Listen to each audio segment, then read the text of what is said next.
لا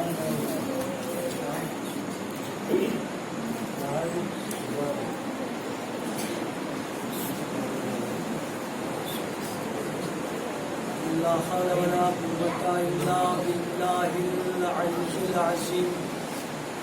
أعوذ بالله من الشيطان الرجيم. بسم الله الرحمن الرحيم. الحمد لله رب العالمين.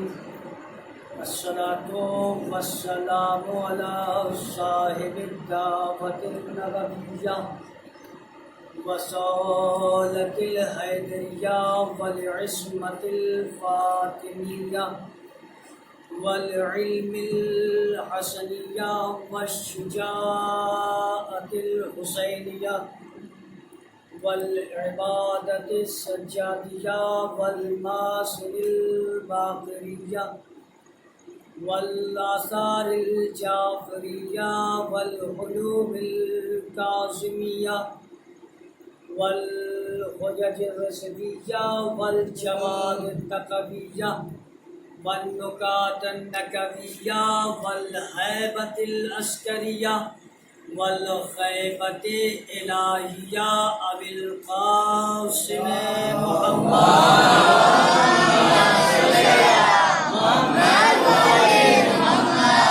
الصلاة والسلام على وليه ووصيه ووزيره وأمينه وأخيه وأشرف لإترته وذريته علي بن أبي طالب.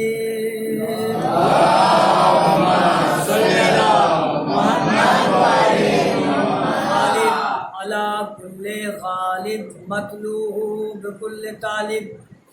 امام المشارق والمغارب فاتح باب خیبر قاتل مرحب انتر والد شبیر و شبر وفی شانہ ضربت علیہ یوم الخندق افضل من عبادت الثقلین ثم الصلاة والسلام على أهل بيته الطيبين الطاهرين المعصومين المظلومين. أما بعد فقد قال الله تبارك وتعالى وقوله الحق. بسم الله الرحمن الرحيم. لا ترفعوا أصواتكم فوق صوت النبي صلوات اللهم صل على محمد وآل محمد. محترم، میں نے اس بارگاہ میں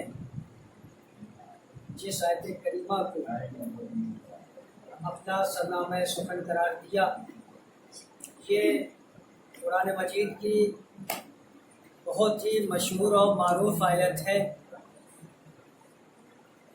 جس میں خلاق کائنات، فخر موجودات، زمین اور آسمانوں کی خلقت کرنے والا، ایک قطرے آب گندیدہ سے انسانوں کی خلقت کرنے والا، اپنے پاک اور پاکیزہ کتاب میں، محکم کتاب میں اعلان فرما رہا ہے کہ لا ترفعوا اصواتکم فوق صوت النبی، کہ دیکھو تم اپنی آواز کو نبی کی آواز سے بلند مت کرو. کہنے والا کون ہے؟ خالق کائنات. اور جس کے لیے کہا جا رہا ہے وہاں پر کسی کا نام نہیں لیا ہے، صرف نبی کہا ہے کہ دیکھو تم اپنی آواز کو نبی کی آواز سے بلند نہ کرو. اب سوال یہ ہوتا ہے کہ آخر وہ نبی کون ہے کہ جس کے لیے پروردگار کہہ رہا ہے کہ تم اپنی آواز کو نبی کی آواز سے بلند نہ کرو. تو عزیزو، جب ہم نے اس لفظ پر غور کیا، جب ہم نے اس لفظ پر فکر کیا، اور میں نے جب قرآن کی ورق گردانی کی اور ساتھ ہی ساتھ میں نے کتابوں کا سہارا لیا، تو تو ہمیں پتہ یہ چلا کہ سائد سے مراد کوئی اور نہیں ہے بلکہ ہمارے اور آپ کے آخری نبی ختمی مرتبت احمد مجتبیٰ محمد مصطفیٰ صلی اللہ علیہ وسلم،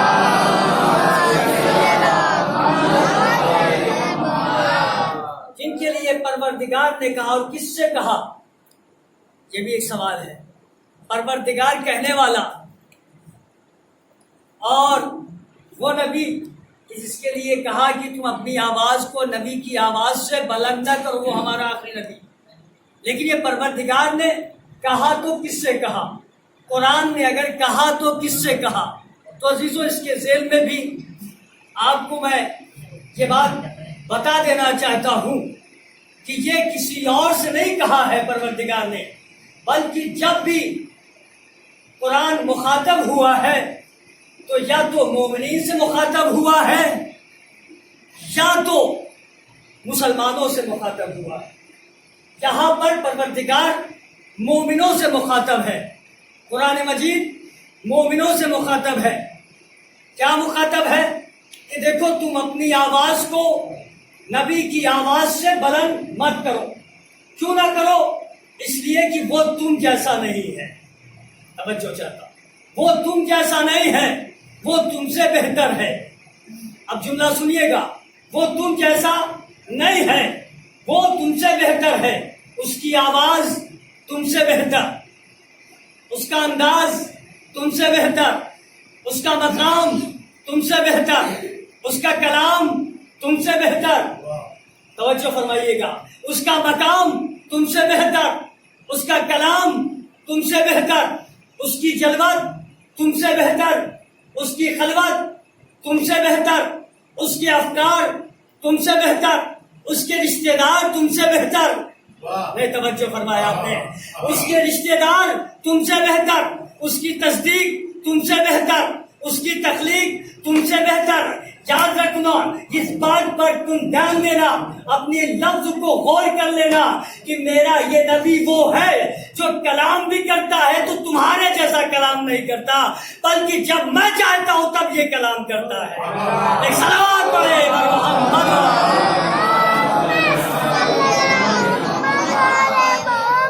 تمہارے جیسا کلام نہیں کرتا ہے، بلکہ جب تک میری مرضی نہیں ہوتی، جب تک وحی الہی یعنی میری وحی نہیں ہوتی، تب تک یہ کلام نہیں کرتا، گفتگو نہیں کرتا۔ اور پروردگار عالم نے میرے اس نبی کو ہر مقام پر لوگوں کو بتایا ہے، کبھی سفر میں بتایا، کبھی حضر میں بتایا، کبھی اکیلے میں بتایا، کبھی ہجوم میں بتایا۔ توجہ چاہتا ہوں، کبھی اکیلے میں بتایا، کبھی ہجوم میں بتایا، کبھی رات میں بتایا، کبھی دن میں بتایا، کبھی اپنوں میں بتایا، کبھی بیگانوں میں بتایا، یا جملوں کو بدل کر یوں کہہ دوں، کبھی اپنوں میں بتایا، کبھی پرایوں میں بتایا۔ اور کیا بتایا؟ خوب بتایا کہ دیکھو تمہارا مقام اور ہے، میرے نبی کا مقام اور ہے۔ ایک صلوات پڑھے محمد۔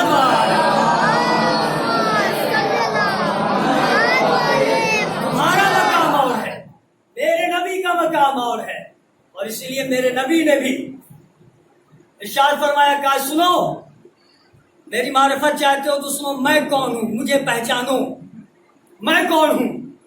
میں ہادی ہوں، تم مہتدی ہو۔ میں ہادی ہوں، تم مہتدی ہو۔ میں قائد ہوں، تم مقتدی ہو۔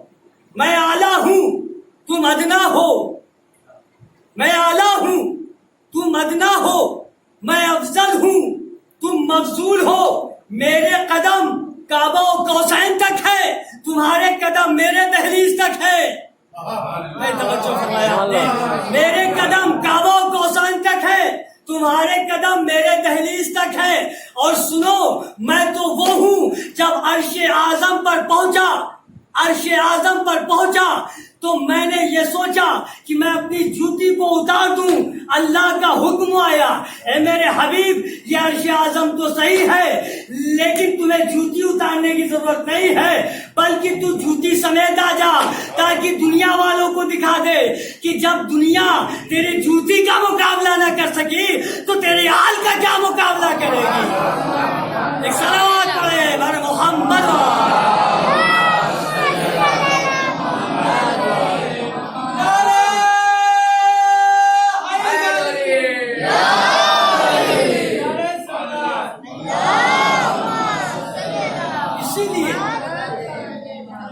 اسی لیے اللہ نے اپنے نبی کو ہر مقام پر پہچنوایا, ہر مقام پر پہچنوایا. اور یہ بھی یاد رکھیں آپ, قرآن مجید میں, پورے قرآن مجید میں 3 طریقے کی آیتیں آئی ہیں.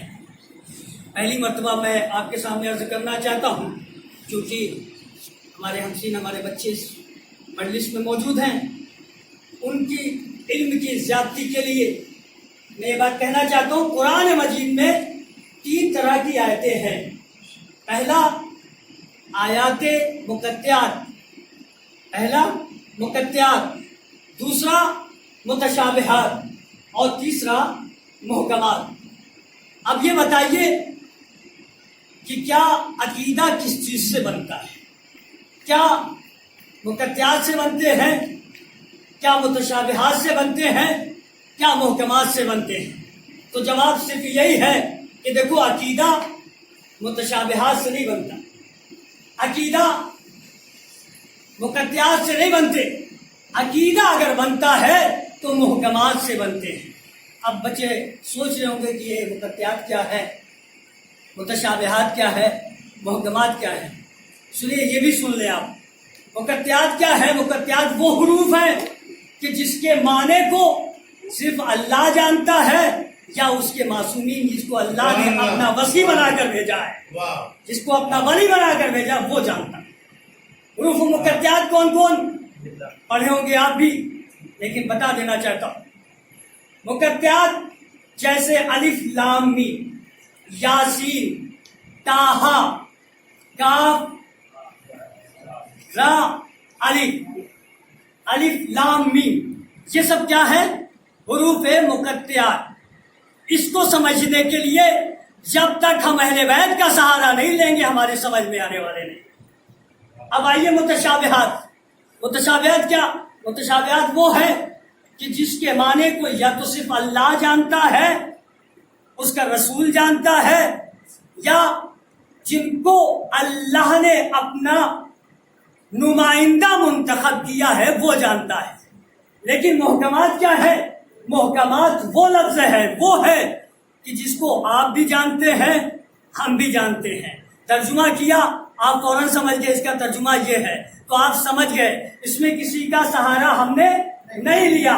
تو اب آئیے میں بات عرض کرنا چاہتا ہوں کہ نمازیں کہاں سے ملتی ہیں, نمازیں کہاں سے ملتی ہیں, روزے کہاں سے ملتے ہیں, حج کہاں سے ملتے ہیں.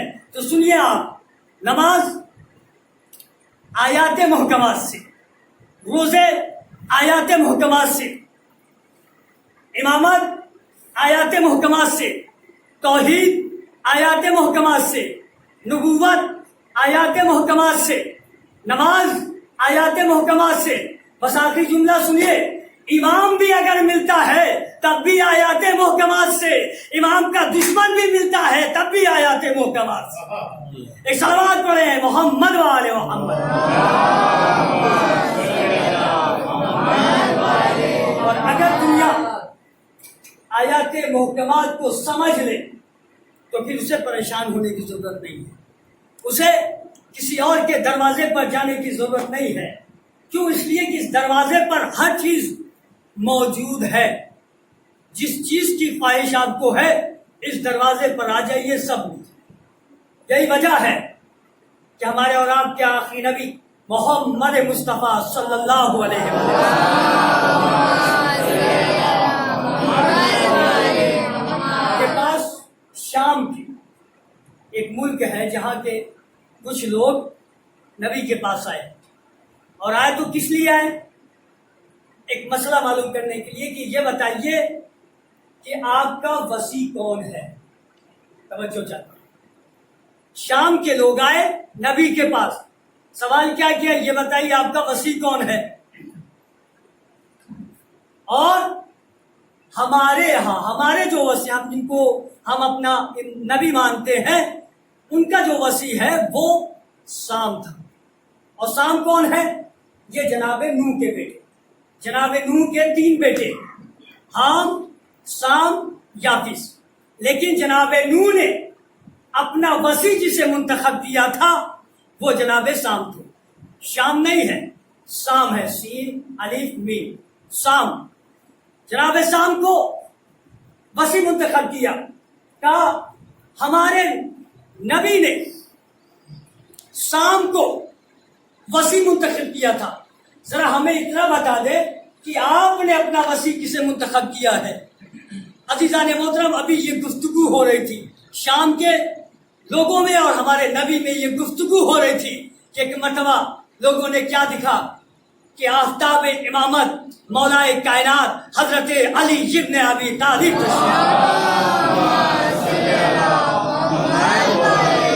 حضرت علی ابن ابی طالب تشریف لا رہے ہیں. انہوں نے پھر سوال کیا, یعنی نبی اللہ, یا نبی اللہ ذرا بتائیے کہ آپ کا وسیع کون ہے.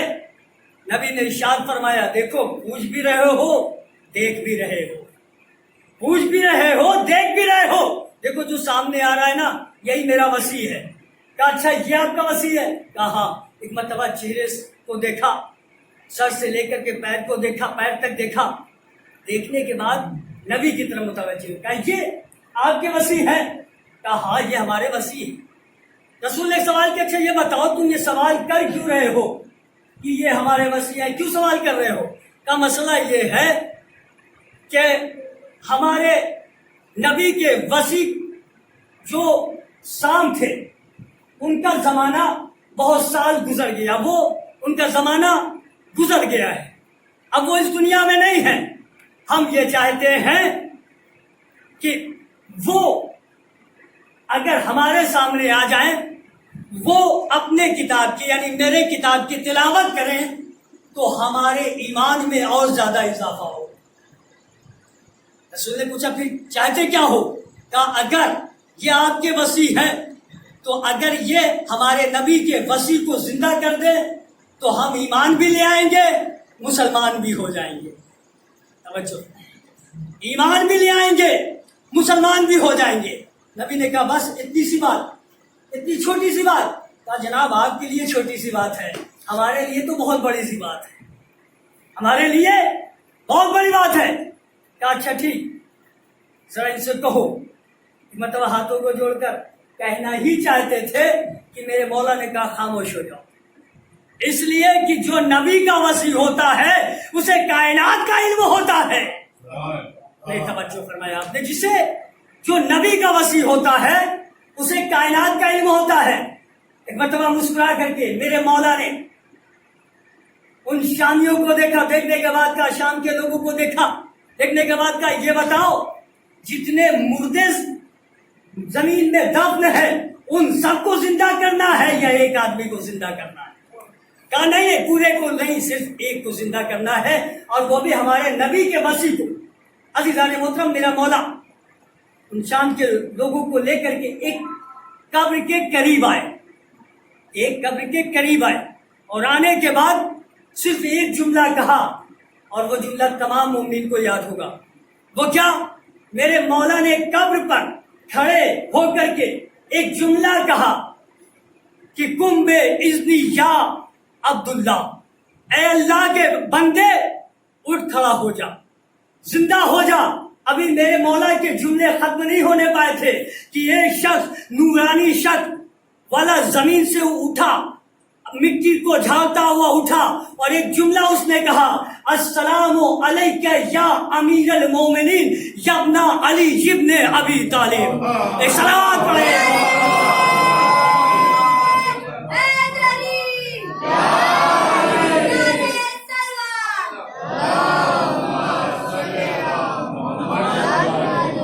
السلام علیکہ یابن امیر المومنین یابن ابی طالب, یعنی اس نے سلام کیا علی پر بھی، ابو طالب پر بھی، اور انہوں نے جب سلام کیا تو مولا علی نے کہا دیکھو ہم نے آپ کو جو زندہ کیا ہے وہ کس لیے؟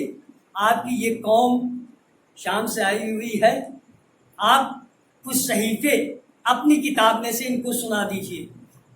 انہوں نے صحیفے سنائے، انہوں نے اپنی کتابیں نکالی اور ایک مرتبہ کتابوں کو وہ جیسے جیسے پڑھتے چلے جا رہے تھے اس میں ملاتے چلے جا رہے تھے۔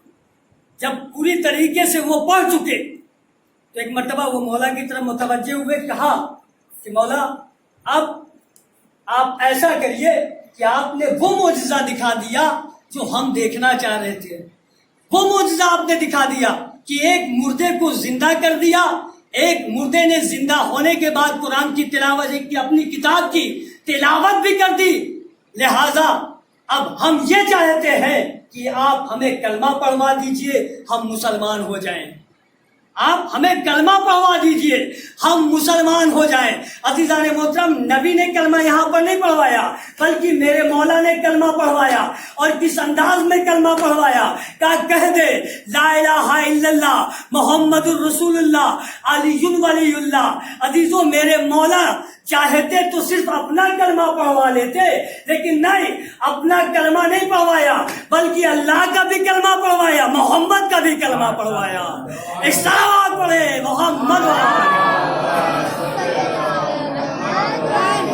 یہ ہے زان محترم وہ ذات کی جن کے لیے پروردگار نے اعلان فرمایا لا ترفعوا اصواتکم فوق صوت النبی، کہ اپنی آواز کو نبی کی آواز سے بلند نہ کرو۔ بلند کرنے کی بات ہے۔